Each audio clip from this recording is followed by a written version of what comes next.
پہ media hypocrisy اتنی زیادہ ہو کہ آپ کوئی بات چیت کر ہی نہیں سکتے، تو وہاں پہ آپ کو یہ والے چینلز کو اپنا کے پھر ان کو ڈیجیٹلی پش کرنا ہے۔ اسرائیل یا یہودی جو لابی ہے وہ اکیلا اکیلا کر کے پھر مسلمانوں پہ یہ ظلم ڈالتی رہے گی۔ پاکستان کے اندر اسرائیل کے خلاف اور فلسطین کے حق میں جو احتجاج ہوتے ہیں وہ تک کرنے کی اجازت نہیں ملتی۔ ڈیزی کٹرز پھینکے جا رہے ہیں، ایسے ویپنز پھینکے جا رہے ہیں جن کی وجہ سے غزہ جو ہے اب ایک قبرستان کا سما پیش کر رہا ہے۔ آج میں نے اتنی ویڈیو دیکھی ہے کہ میں آپ کو بتا نہیں سکتا، بڑے بے شرم لوگ ہیں۔ آج غزہ میں جو کچھ ہو رہا ہے، جو تاریخ کے اندر اس طرح کا ظلم و ستم نہیں ہوا، یہ تاریخ کے بدترین ظلم و ستم میں سے ایک ہے، یہ رک سکتا ہے۔ اس کے لیے مسلمانوں کو غیرت کا مظاہرہ کرنا ہوگا، اور غیرت یہ کہ وہ اسرائیل کے خلاف اعلان جنگ کر دیں۔ اور جو اسرائیل کے ارد گرد ممالک ہیں، اسرائیل اتنا سا ہے اور اس کے ارد گرد مسلم ممالک چھائے ہوئے، لیکن کیا کیا آپ نے؟ آج اردن تباہ ہو چکا ہے، شام تباہ ہو چکا ہے، عراق تباہ ہو چکا ہے، لیبیا تباہ ہو چکا ہے، مصر تباہ ہو چکا ہے۔ آپ نے کوئی ایک اسلامی ملک ایسا نہیں ہے جس کو ایک ایک کر کے چن چن کے تباہ نہ کیا گیا، اور سب اپنی باری کا انتظار کر رہے ہیں۔ کیوں نہیں مسلم حکمران سلامتی کونسل اقوام متحدہ میں اپنی طاقت کا مظاہرہ کرتے؟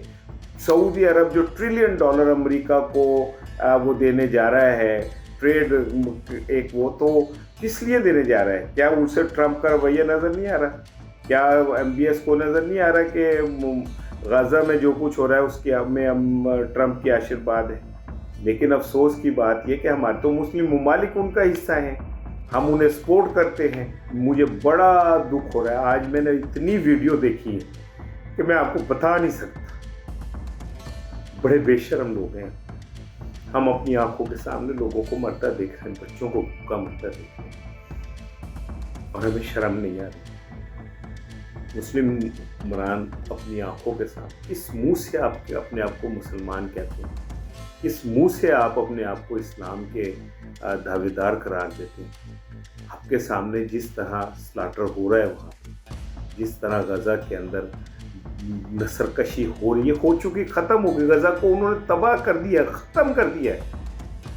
آپ OIC کا ایک اجلاس نہیں بلا پا رہے، اس سے زیادہ دکھ اور شرم کی کیا بات ہو؟ 50,000 سے زائد معصوم بچوں، بزرگوں، خواتین کو شہید کیا گیا، بے دردی سے شہید کیا گیا ہے، اور سچویشن ابھی رکی نہیں ہے، سچویشن اور زیادہ خراب ہو رہی ہے۔ اس میں ویسٹرن جو ایکچوئل ویشیس چہرہ ہے وہ کھل کر سامنے آیا۔ ہمیں نظر آیا میڈیا کی ہپوکریسی، ہمیں نظر آیا کہ ویسٹ جو ہے ان کے لیے جو بچے، بزرگ، خواتین، مائیں، بہنیں، ان تک ادویات کا پہنچنا، ان تک بیسک ایڈ پہنچنا، ان تک لاز آف وار کا فالو ہونا، ان کے لیے کچھ اہمیت کا حامل نہیں ہے۔ They don't care about them. Pakistan کی چونکہ مسلم دنیا کے اندر اہمیت ہے، بہت زیادہ ہے، اور the only Muslim country with a nuclear weapon, تو ڈپلومیٹکلی ہم اپنی ایفرٹس کو بہت زیادہ ایکسپینڈ کر سکتے ہیں۔ ہم کیا کر سکتے ہیں؟ ہم اقوام متحدہ کے اندر مستقل طور پر اپنی قراردادیں جو ہیں ان کو پٹ فارورڈ کر سکتے ہیں، ہم OIC کے ہنگامی اجلاس کو بلا سکتے ہیں۔ جہاں پہ میڈیا ہپوکریسی اتنی زیادہ ہو کہ آپ کوئی بات چیت کر ہی نہیں سکتے، تو وہاں پہ آپ کو یہ والے چینلز کو اپنا کے پھر ان کو ڈیجیٹلی پش کرنا ہے، تاکہ آپ کا ایجنڈا بھی، آپ کا نیریٹو بھی دنیا کے اندر جا رہا ہو۔ آپ بھی اس کو آپ سمجھیں نا، جب میں میڈیا کی ہپوکریسی اور ان چیزوں کی بات کرتا ہوں، تو جہاں پہ اس کو دنیا کے اندر اس کو میسیکر نہیں کہا جاتا، اس کو جینوسائڈ نہیں کہا جاتا، اس کو وار کہا جاتا ہے۔ بھائی وار دو ملکوں کے درمیان میں ہوتی ہے، یہ دو ملکوں کے درمیان وار نہیں ہے۔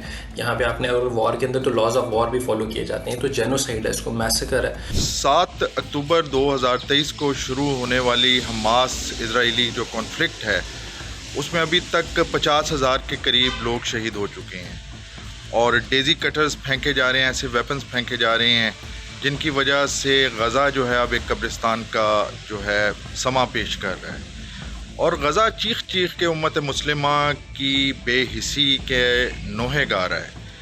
اور ہم لوگ امریکہ کے ساتھ، یورپ کے ساتھ، اسرائیل کے ساتھ ایسے ڈیل کر رہے ہیں جیسے کہ ہم ان کے غلام ہیں، حالانکہ دنیا کے آئل ریسورسز میں سے میجر آئل ریسورسز ہمارے پاس ہیں، ٹریڈ روٹس جو ہیں وہ ہماری ٹیریٹری، مسلم ممالک کی ٹیریٹریز میں سے گزرتے ہیں، لیکن ہم ہتھل ہو کے بیٹھے ہوئے ہیں۔ جو ہمارے علماء کرام ہیں، جو ہماری مذہبی جماعتیں ہیں، اور جو مسلم امہ کے ممالک ہیں،